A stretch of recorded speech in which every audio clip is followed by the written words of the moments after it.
politika, sosialy, fiainam-pirenena, toe-karena, zava-misy, izany rehetra izany no hitanao anatin'ny vaovaon'ity tanindrazana. Androany ny fivoahan-jidy fanahivitra ho fitsarana amin'ny 17 septembre dia miandra izay indray zany tsika.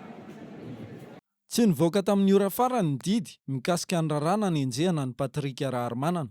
Talehan'ny famoaham-baovao gasy patriote. Niembitra tamin'ny fotoana farany ny famoahana izany raha ny fampitam-baovao avy amin'ny mpisolo vavazy. Izy ireo izay tonga vao maraina nanatrika izany teny amin'ny lapan'ny fitsarana nosy saingy izao niembitra izao. Tsy mitondra fanazavana mikasika ny anton'izany ireo mpisolo vava fa kosa matoka ny fitsarana mahefa ka miandry am-pitoniana. Tsy aivina fa famoahana tamin'ny Facebook ny fandaharam-potoanan'ny filoham-pirenena no nisamborana azy. Vesatra hiampangana azy ny famoahana tsy nahazoana lalana, ady hevitra mihidy-trano na antota taratasy mety hanohitohina ny fiainam-bahoaka. Notazomina 2 andro teny amin'ny brigade de recherche de la gendarmerie Fiadanana ary 9 andro teny amin'ny brigade criminelle de la police Anosy ny tenany.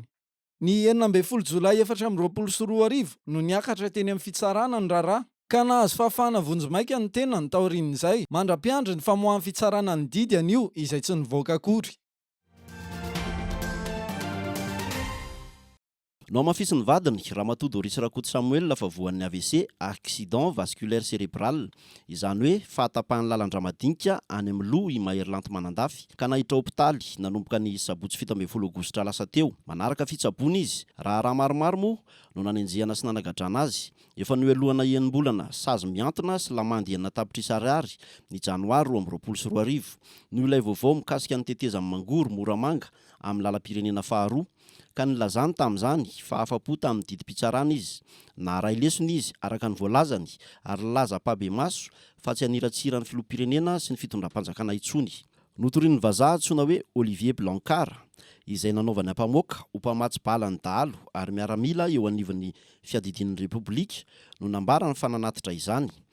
Ka napiditra azy amponja vonjimaika ny 30 septambra 2024. Nivoaka ny fonja ny 30 desambra 2024.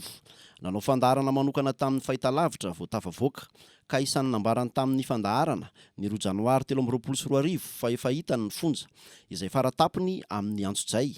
Fa tsy ampiempotra azy zany fa anohy ny tolona izy. Nosamborina ary naverina ponja indray ny 4 janoary 2024 ka noho ny raharaha Dr Benesy izay nanamelohana azy. Heritaona tranomaizina araka ny didy tamin'ny 30 desambra 2024 no voalaza fa antony. Ny 30 janoary 2024 voaheloka 3 taona sy tapany sazy miantra tranomaizina i Mahery Manandafy. Ny 12 volana dia sazy azony tamin'ny fitorian'ilay vazaha azy noho ny fiampangana fanalam-baraka ary 2 taona kosa noho ny fitorian'ilay mpitandro filaminana azy. Tsy nahazo rariny kosa i Mahery Manandafy tamin'ny fitorian'ilay vazaha ho nandrahoana azy ho faty raha tsy ahivina. Raha raisina amin'ny lalàna hoe izay sazy ambony no raisina dia ilay 2 taona izany no saziny. Izay raha kajiana amin'ilay 30 septambra 2024 nanombohan'ny nitazonana ponja azy dia tokony ho vita ny 30 septambra 2024 saingy mampamaitram-panontaniana hoe izay ve ny tena fipetrany sa 30 volana mitohy. www.ketika.com, le choix malin pour des PC d'occasion de qualité.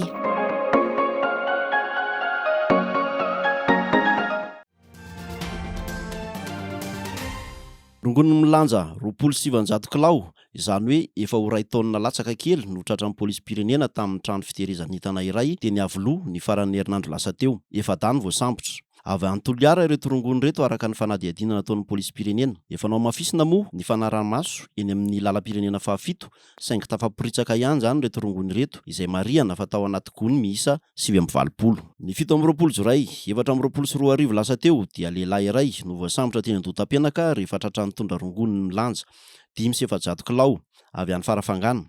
Mbola nisy rongony 720 gony manodidina ny 700 kilao ihany koa tratra tao anatin'ny 2 herinandro. Mbola avy any Atsimo ihany manodidina ny 2,2 taona izany ny rongony tratra tao anatin'ny 2 volana.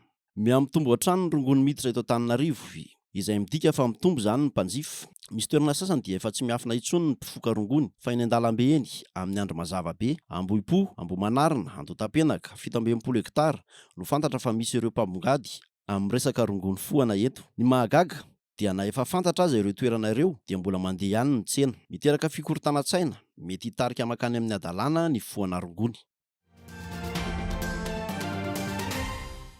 Amin'ny fifaliana lehibe tokoa ry havana no iantranoana any amintsika rehetra izay manaraka izao fandarana izao. Ity moa dia fotoana anankiray lehibe izay iaona ny sampana tanora kristiana maneran'izao tontolo izao maneran'ny nosy Madagasikara izay tanterahana eto Antsirabe. Tanterahana Antsirabe ny 20 hatramin'ny 5 Aogositra 2024 ny fionamben'ny sampana tanora kristiana STK eo anivon'ny fiangonan'i Jesosy Kristy eto Madagasikara na FJKM. Mpino tanora nalina no andrasana ho avy amin'izany. Ny toerana andraisana ny fionambe dia eto amin'izao toerana misy antsika izao Kianja lycée André Resampa. Ato amin'ny lycée André Resampa no andraisana ny fionambe amin'ny ankapobeny. Nanomboka ny alatsinainy 7 Aogositra teo ny fifaninanana ara-panatanjahantena ahitana football, basketball, volleyball ary ny tsipy kanety be. Nahatonga solon-tena avokoa ireo synodam-paritany 30. Dia eo ihany koa ny phase finale satria misy ny tournoi isaky ny synodam-paritany dia faranana aty amin'ny fionambe ny phase finale national. Zay zao avy any amin'ny synodam-paritany fahavalo amby 30 zay mety betsaka fa zay le solon-tena avy any amin'ny FJKM Matanamalaza zay misolo-tena ny 38 aty zay mety eo amin'ny 50 zay zay naty.